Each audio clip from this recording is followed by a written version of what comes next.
Today's guest is serial entrepreneur, business mentor, and systems expert who has built, scaled, and sold multiple businesses, including an eight-figure company acquired by Alaskan Airlines. Now, with over 40 years of experience, even though you wouldn't believe it to look at her, she specializes in helping leaders create scalable success while reducing stress and overwhelm. Don't we all get lots of that?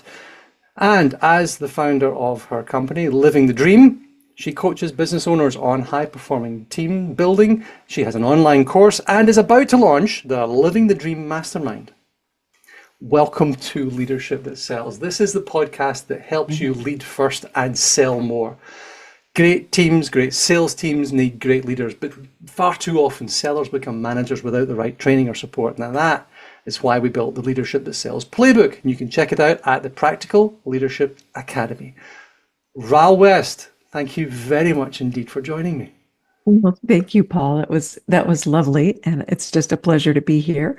I'm coming to you from Maui, which is our second home. Our primary home is in Alaska. Magnificent. Two beautiful places. Yeah, 49th and 50th states. There you are. Is it that in order? Is that the accession order? Yep. Alaska was 49, Hawaii was 50. And I wonder if the United Kingdom will be 51st or what happens next. Hey, who knows? Or Greenland, I don't know. You know what? Go for it. Why not? We should all be happy families. We'd be a happy family. It's a great idea. Now that was my introduction for you. What did I miss? Obviously a lot. Oh, well, yeah. I mean, I've been around a while, so I could talk for ages about myself.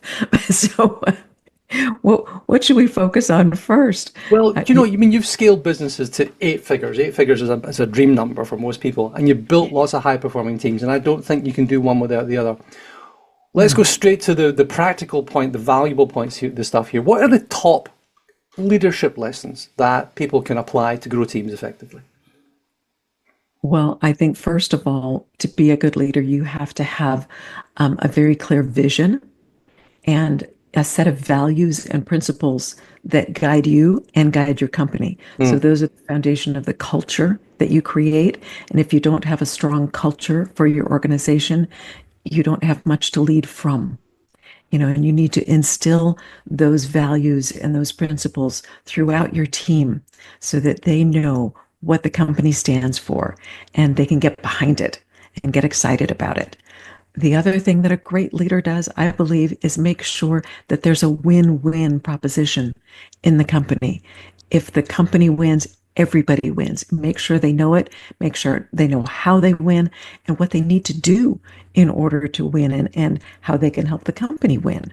And we have found that we create incredible alignment of our team by doing that.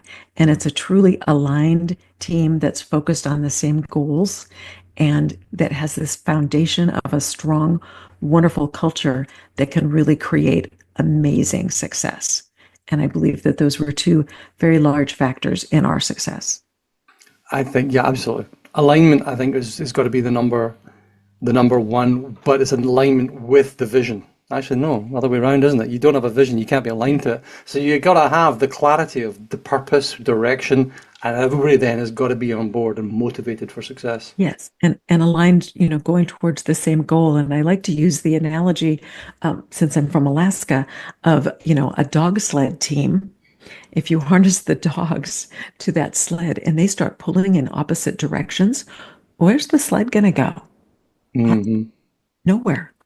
Yeah. It's just pandemonium. So you need to have all the dogs harnessed going in the same direction. That's how the sled can really move forward. And that's what you want. I think that has to be my first leadership analogy using an Alaskan dog sled. That's a novel one on me. I'll take that and I'll bank it. Thank you. You're welcome. Yeah, you've got a business success framework, your 6 essential secrets to business success. And I think the reason you put that together is to help entrepreneurs scale. Now, from all these wonderful frameworks that you see out in the world today, there tends to be resonant principles, things that matter more than others. Now, obviously, all 6 are fantastic. What is the one that you would take from your principle, your framework, that a sales manager, for example, could implement today? Mm. Systems. Hmm. That's number one. You have to have systems. I don't care how big your company is or how small your company is. You have to have systems so that you can create efficiency and so that everybody knows what the job is and how to get it done, and, break those jobs down into step-by-step processes and record them, document them, whether it's in writing, digital, video, whatever you need to do. Make sure that everybody knows how to get the processes done in the most efficient way possible.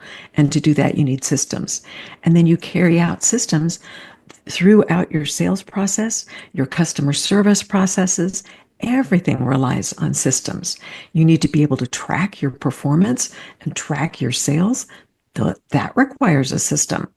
Creating all the reports, it all ties together. So all six of these principles are really the legs of a six-legged stool. And, you take one leg away and it kind of falls, kind of Well, can't even. give us a rattle through the other five then. So you're starting with Okay. systems. Systems is number one. Number two is the performance tracking, your measurements. Hmm. Gather your data and report it. And number three is leverage. You have to use leverage. And there's many ways to use leverage. Education is one form of leverage. Using automation and technology is another form of leverage. Getting other people to do the work, outsourcing, hiring a good team, that's a form of leverage. So those are just a few to start with. And then number four is culture, which Mm. we talked about already. Yeah. And number five is the team. And those two go very closely hand in hand, the culture and the team. And then last but not least is customer service, or as I really like to call it, delighting your customers. Oh, beautiful. I love that. You Mhm. know, that really needs to be the motivation for being in business.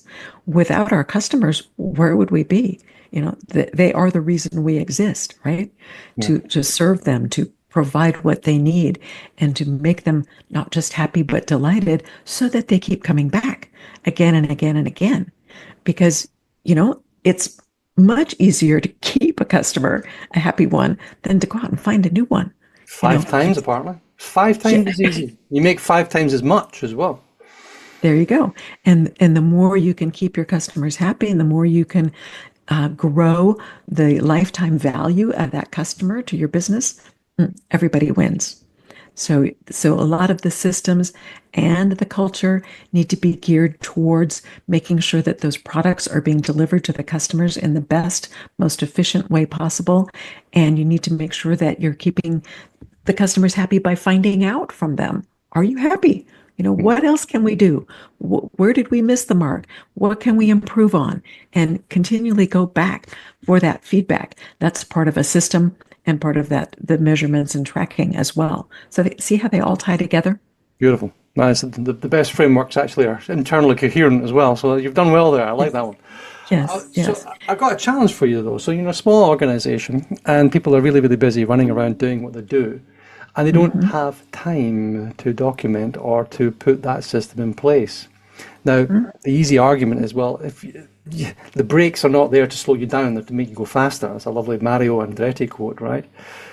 How do you find the time? How do you get people to value the work that needs to go in to create the system in the first place?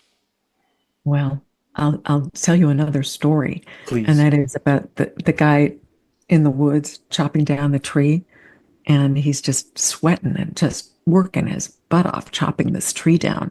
And somebody comes along and says, "Goodness, you're working so hard chopping this tree down, but it looks like your axe is kind of dull."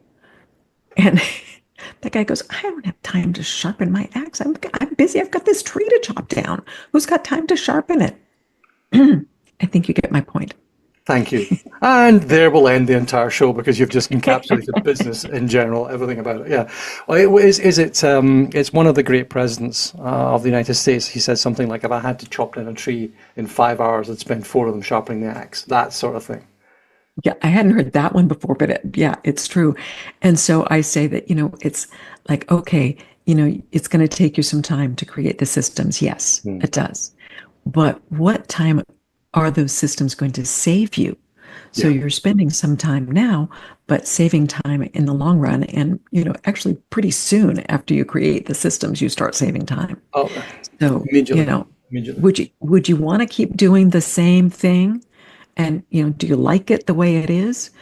And if you don't like it the way it is, because as you said, it's chaotic, people are running around, they're so busy, you know, the only way to get out of that is to change something. But the question is, change what? Because you don't know what to change if you don't have the system to write down. And you can't Correct. improve it because it's not systematized. You can't say, we're going to fix that.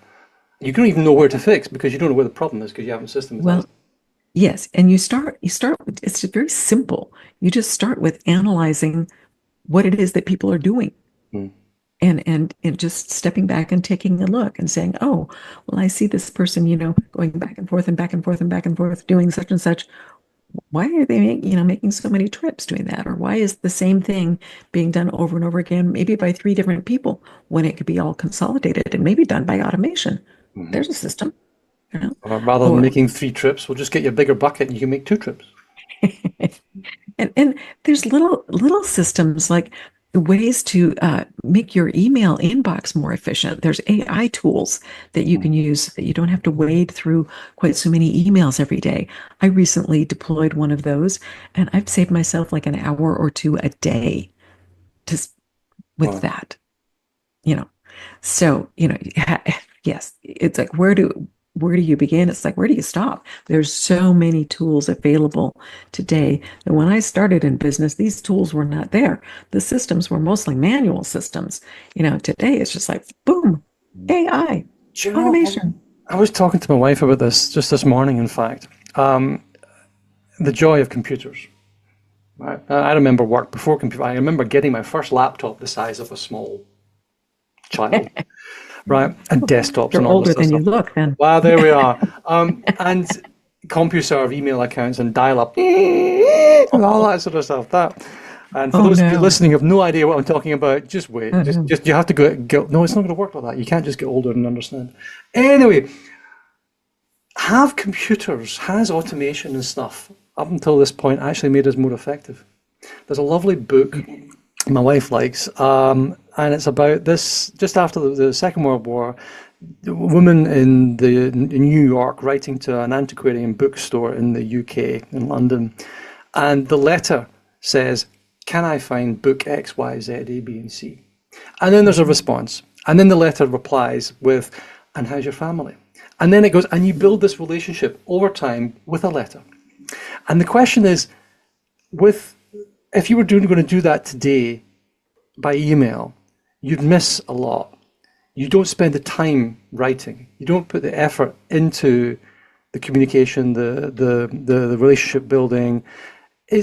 Are we genuinely more efficient now with computers than we were with letters and pencils and I don't know, copier paper or whatever? I genuinely question that some aspects. Well, Access to it information, is, but I think the question needs to be, are we as effective? yeah. Maybe we're way more efficient, Mm, but are we still as effective? that's And, probably it. and Productive, particularly if you're effective. talking about sales, relationships are the bedrock, Mm, foundation of a sales effort. So you do still have to work at creating those relationships, but you can use systems and technology to make those relationship building efforts easier. mhm. You can. I mean, look at Ultimately, you're still look at trying to get. LinkedIn. You can create relationships on LinkedIn. I've been meeting people all over the world, like you. You know, That's fun. That's the fun bit. I mean, you can instigate. I love this Zoom call, right? We were chatting along. I'm enjoying your company right now. I'd love to meet you in Alaska or Hawaii, preferably Hawaii, actually. But I don't know, actually. Alaska could be fun. And we could become friends. Because I think you can start a relationship or you can maintain a relationship digitally, but you can't really grow one. I don't feel you can do. I don't know. I really question this whole. I don't know. Maybe My it's the daughter just Luddite got in me coming married. out. She met her husband online, and they're I met married. I met my wife on Match.com 15 years ago. Yeah. Yeah. Oh, I don't know. Anyway, there's a rabbit hole we shouldn't have gone anywhere near. So no, but I think it's a good point because so high tech, so high tech. Do we lose the high touch? And that's what you're really saying. yes, And we yes, need to thank you. That's somehow clearer. maintain a way to have the high touch, but maybe the touch can be, through a computer screen and a microphone. And, I know I've had like cocktail parties with people over Zoom. It's kind of fun, you Yeah. know. Nobody has to worry about, a DUI because we're not driving. So Now, my background is education, right? And I firmly believe you can outread and outlearn the competition. And I've been working in e-learning, digital learning, online courses, all this sort of stuff for almost my entire career. I started off as a face-to-face trainer. So I was standing up in front of classrooms of people teaching them how to do purchase orders and things in these computer systems, SAP and things like that. well, that sounds really exciting. 15 different methodologies of entering an accounts payable ledger. No, it really, really wasn't. We used to make jokes about general ledger and kernel accounting. General ledger account. If you're an accountant, you'll get the joke. It's not really bad. It's a really bad joke. All accounting jokes are bad. Oh. So I love the face to face, and I think the best way of learning something is by doing it repeatedly, doing the right thing repeatedly to learn it. And you're building out a mastermind with this idea of getting people together to do things repeatedly and build a community. Why? What drove you to do that? What are you doing, and why did you actually choose to turn this from the work you've been doing, which is the online course, the coaching, mentoring, things like that, and turn it into a mastermind? What's that all about? Well, I need to start with why I started this business in the first place, which is, Let's go there. most of my friends are going, "What the heck are you doing? You don't need another business. We already have a few, and I should be retired." Everybody thinks, but I don't want to. I have too much energy for that, and I'm too passionate about business because I love it. So I started this business because I wanted to teach people how to have this wonderful dream life, and I see business owners who are just in the thick of it, and they're kind of, I won't say they're miserable, but they're tired and overwhelmed, and they don't get the kind of vacation time that they want, and they don't spend enough time with family and friends, or maybe they don't go to the gym like they should, those kinds of things. And I'm thinking, I have the secret. I know how to help them manage their business and run their business and still have the time to do all that wonderful stuff. And I can teach them because that's what we did. We started off right in the thick of it as a mom and pop, and we had to teach ourselves how to create the systems. And, all these 6 principles came from what we actually did to grow our company from nothing to 8 digits. And I'm thinking, okay, I need to share this. I'm at a point in my life where I can. And the mastermind, it came about from, first the online course because, I have a lot of traveling to do. So I can't do one-on-one coaching. That takes too much time. So I have to do one-to-many and use leverage, one of my principles. And then the mastermind came about because I found that these really, really busy entrepreneurs would get the course and then they wouldn't take the time to do the lessons. So, okay, we need a little bit of accountability here, maybe just a tad bit of hand holding. Not that I'm really going to walk them through, this is what you do with your business, because that would require a lot of time. But a group of peers, 20, 25 people working together, sharing experiences, and with me guiding them and giving them pointers as to where to look and what to do. And, this is how this situation can be handled and so on and so forth.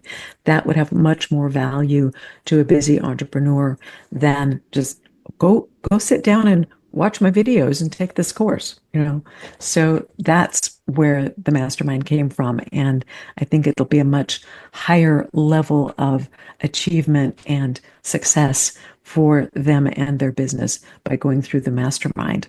And it's still the same course. It's still the same content. It's just a different way of delivering it. I think the accountability and you can use the word fellowship as well. Yes. Community. Collective intelligence as well. I love collective intelligence. You ask the right question in the right way, and all of a sudden you've got 10 brains. Not just Absolutely. you're not shouting into the void saying, "How am I supposed to fix this?" Oh yeah. I mean, I can learn something from all of these people, It's just, And Every that's time. another thing is that I'm totally committed to continual learning. I never stop. My mum was a teacher, so I'm a huge believer in education and learning. The day I stop learning is the day you push me off a bridge, you know. Exactly. End of. There was a Yeah. lovely line. It's this, I think it's Dr. Johnson, and on his deathbed, his family found him reading a Greek grammar, and said, "Uncle, what are you doing?" He says, "I'm trying to improve my mind." Died. Right? Okay. That's called lifelong learning. That's lifelong learning, Dr. Johnson. Yeah. Absolutely Yeah. fantastic. I Ral, where love it. can people find you when they need you? The easiest way is to go to my website, ralwest.com. And there I have freebies, a free webinar, a free copy of my 6 essential secrets to business success, and copies of podcasts that I've been on, just like this one, and all kinds of other information. LinkedIn is another easy way to find me, and I have a weekly newsletter there that has packed with information about what you can do in your business to make improvements. And it's free. Just subscribe to it. A YouTube channel that's free. Subscribe to it. You know, easy. And they're all just under my name. You don't have to remember any kind of fancy phrase, just Ral West. Superb. Well, we'll make sure there's a link to both the website and to LinkedIn in the description of this very, very episode. It has been an absolute pleasure. Short, sweet, to the point, and packed full of value. Ral West, living the dream. Thank you very much indeed for joining me. Thanks, Paul.